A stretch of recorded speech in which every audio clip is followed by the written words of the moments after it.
आज सुबह आपने क्या किया?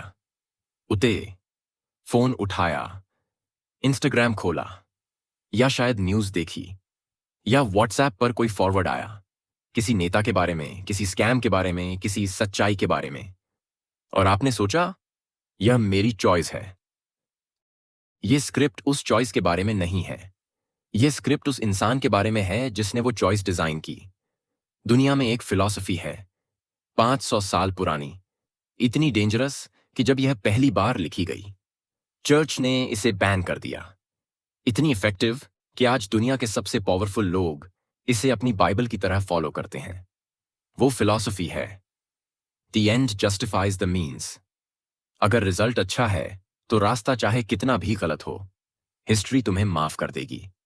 आज हम बात करेंगे उन लोगों की जिनके ये फिलॉसफी सिर्फ पढ़ी नहीं, जिनके ने इसे जिया, जिनके ने इसे वेपनाइज किया, और जिन्होंने इसके जरिए आपकी जिंदगी को बिना आपकी परमिशन के परमानेंटली रीशेप कर दिया। ये डॉक्यूमेंट्री किसी को इंस्पायर करने के लिए नहीं है, ये किसी को मोटिवेट करने के लिए नहीं है। ये सिर्फ एक काम करेगी, आपको वो दिखाएगी जो आप देखना नहीं चाहते। चैप्टर 2, द ऑरिजिन, वो पहला पत्थर जिसने नींव रखी। Narrator, Florence, Italy, 1513। एक आदमी जेल से निकला है। उसे टॉर्चर किया गया था। उसके हाथों की हड्डियां तोड़ी गई थीं। उसका करियर खत्म था। उसका नाम था निकोलो माकियावेली। और इस आदमी ने अपनी तबाही के बाद एक किताब लिखी जिसका नाम था द प्रिंस। अब आप सोच रहे होंगे, एक टूटे हुए आदमी की किताब इतनी पावरफुल कैसे हो सकती है? क्योंकि माकियावेली ने वो लिखा जो कोई पब्लिकली कहने की हिम्मत नहीं रखता था। उसने कहा, पावर के अपने रूल्स होते हैं और वो रूल्स मॉरलिटी से बिल्कुल अलग हैं।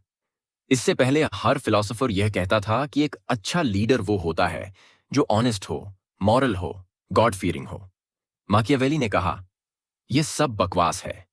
एक इफेक्टिव लीडर वो होता है जो सरवाइव करे, जो जीते, जो अपना एम्पायर बनाए, चाहे उसके लिए झूठ बोलना पड़े, चाहे उसके लिए धोखा देना पड़े, चाहे उसके लिए हजारों लोगों को तकलीफ देनी पड़े। The end justifies the means. अब एक सिंपल एग्जाम्पल लेते हैं। आपके मोहल्ले में एक चाय की दुकान है, रामलाल की दुकान। रामलाल बहुत अच्छा इंसान है। वो कभी किसी का बुरा नहीं चाहता। वो सबको क्रेडिट पर चाय देता है। वो कभी किसी से आर्ग्यू नहीं करता। अब उसके बगल में एक नई दुकान खुली, शंकर की। शंकर ने क्या किया? पहले महीने उसने चाय का रेट आधा कर दिया, लॉस में बेची। उसने रामलाल के सप्लायर को ज्यादा पैसे देकर अपनी तरफ कर लिया। उसने एक रयूमर फैलाया कि रामलाल की चाय में मिलावट है। 6 महीने में रामलाल की दुकान बंद हो गई। शंकर ने अब रेट डबल कर दिए।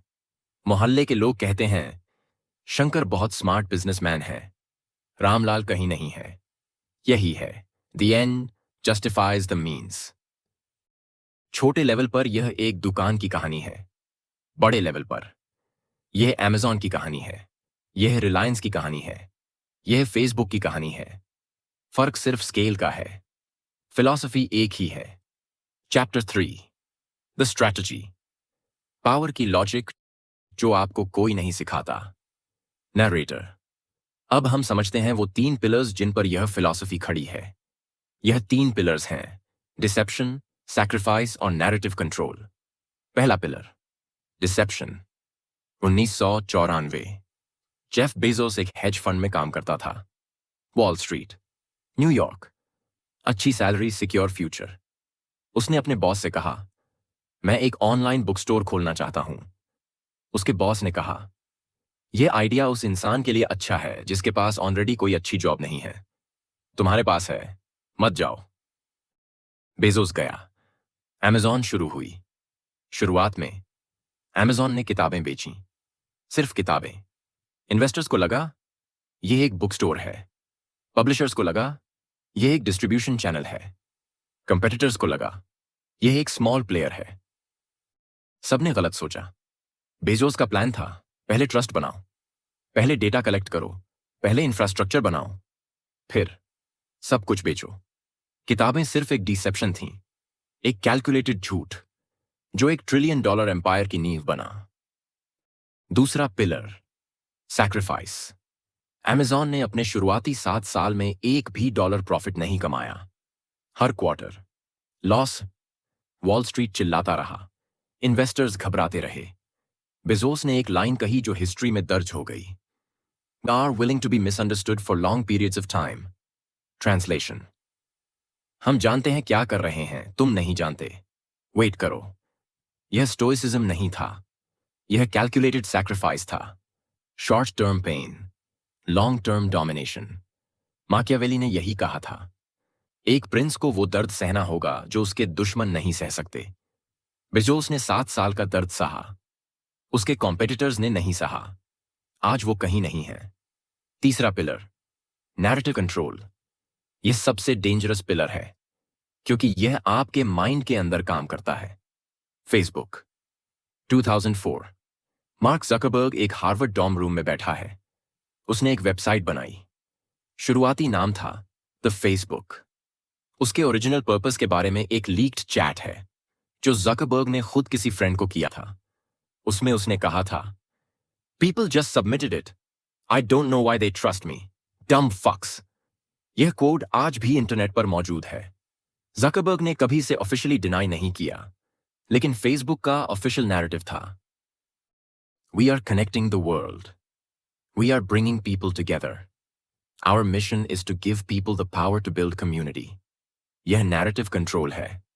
असलियत अलग है, स्टोरी अलग है, और आप स्टोरी पर ट्रस्ट करते हैं क्योंकि माकियावेली ने कहा था, everyone sees what you appear to be, few experience what you really are. दिखना जरूरी है, होना ऑप्शनल है। Chapter 4, the modern trap. यह अब भी इसी वक्त आपके साथ हो रहा है। नरेटर, अब हम इंडिया आते हैं क्योंकि यह फिलॉसफी सिर्फ सिलिकॉन वैली की नहीं है, यह हमारे घर तक पहुंच चुकी है। 1966, वापी, गुजरात। एक 34 साल का आदमी है। कोई डिग्री नहीं, कोई फैमिली बैकग्राउंड नहीं, कोई कनेक्शन नहीं। उसका नाम धीरूभाई अंबानी। उसने पॉलिएस्टर यार्न का बिजनेस शुरू किया। उस वक्त इंडिया में लाइसेंस राज था। मतलब अगर आपको कोई बिजनेस करना है तो गवर्नमेंट से परमिशन लेनी होगी, और गवर्नमेंट परमिशन देती थी अपने लोगों को। धीरूभाई के पास कोई पॉलिटिकल कनेक्शन नहीं था, तो उसने क्या किया? उसने कनेक्शन खरीदे, मिनिस्टर्स को, ब्यूरोक्रेट्स को, जर्नलिस्ट्स को। यह इलीगल था, यह अनैतिक था, लेकिन यह काम किया। रिलायंस आज इंडिया की सबसे बड़ी प्राइवेट कंपनी है। धीरूभाई की बायोग्राफी में एक लाइन है जो उनके करीबियों ने कोट की है, rules are for those who don't know how to play the game, the end justifies the means. लेकिन रुकिए, यह सिर्फ अंबानी की कहानी नहीं है, यह कहानी अभी भी चल रही है। 2016 जियो लॉन्च हुआ। फ्री डेटा, फ्री कॉल्स, 6 महीने तक। पूरे इंडिया ने सोचा अंबानी हमारा भला कर रहे हैं। एयरटेल, वोडाफोन, आइडिया सब तबाह हो गए। जियो ने मार्केट में 35% से ज्यादा शेयर ले लिया, और अब जियो के रेट्स हर साल बढ़ रहे हैं। कंपटीशन खत्म हो चुका है, आपके पास ऑप्शन नहीं बचे। वो 6 महीने की फ्री सर्विस एक इन्वेस्टमेंट थी,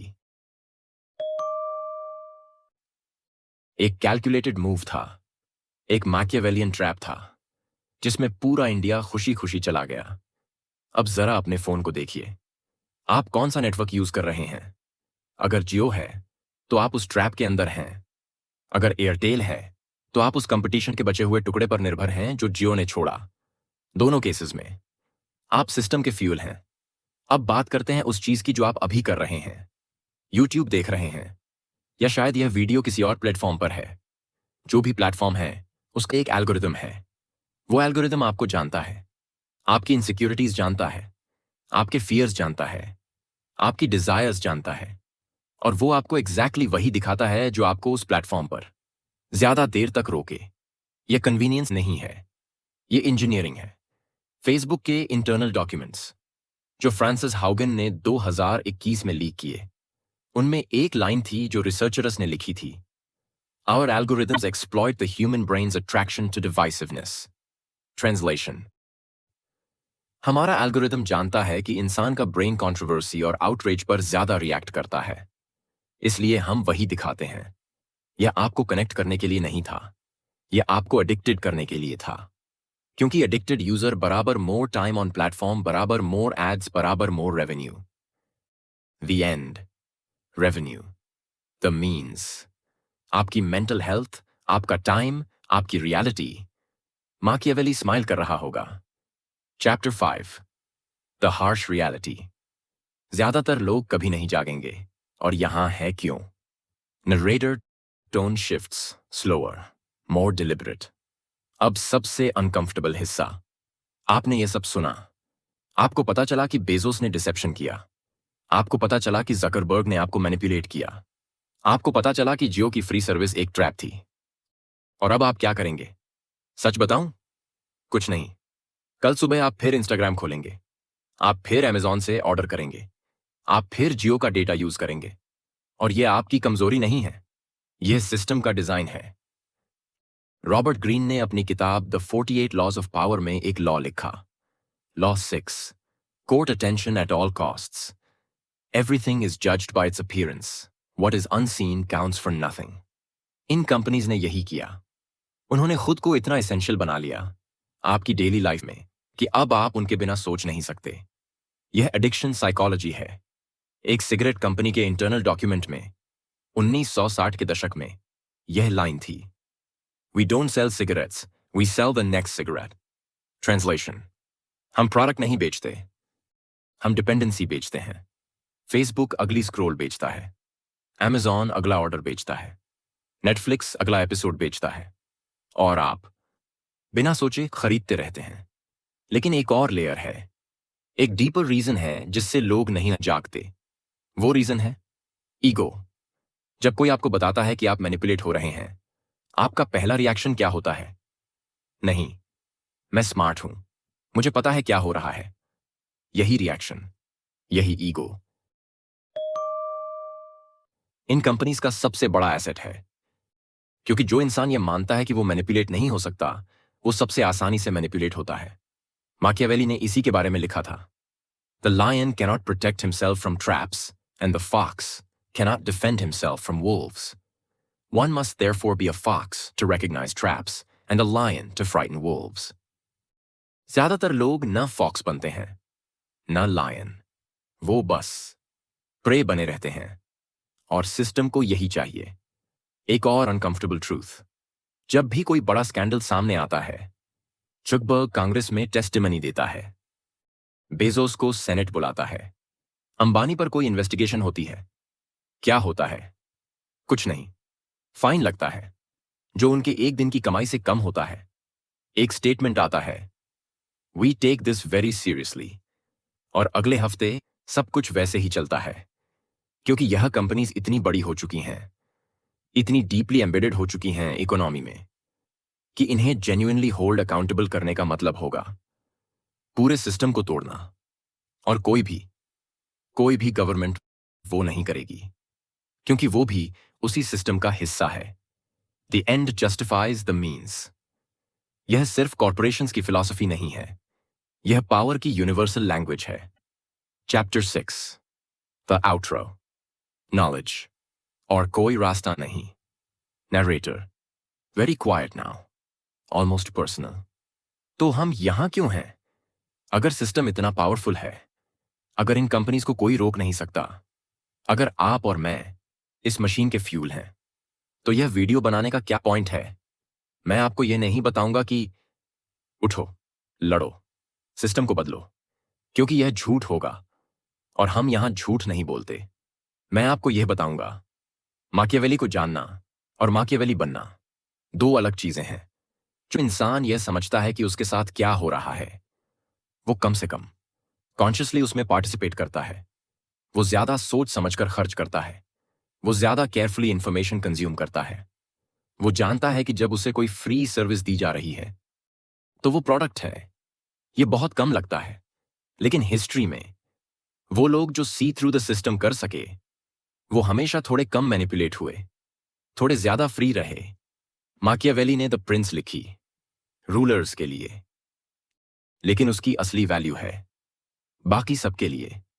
जब आप जानते हैं कि रूलर कैसे सोचता है, तो आप उसके मूव्स को थोड़ा पहले देख सकते हैं, एंटिसिपेट कर सकते हैं, प्रिपेयर हो सकते हैं। यह रेवोल्यूशन नहीं है, यह सर्वाइवल है।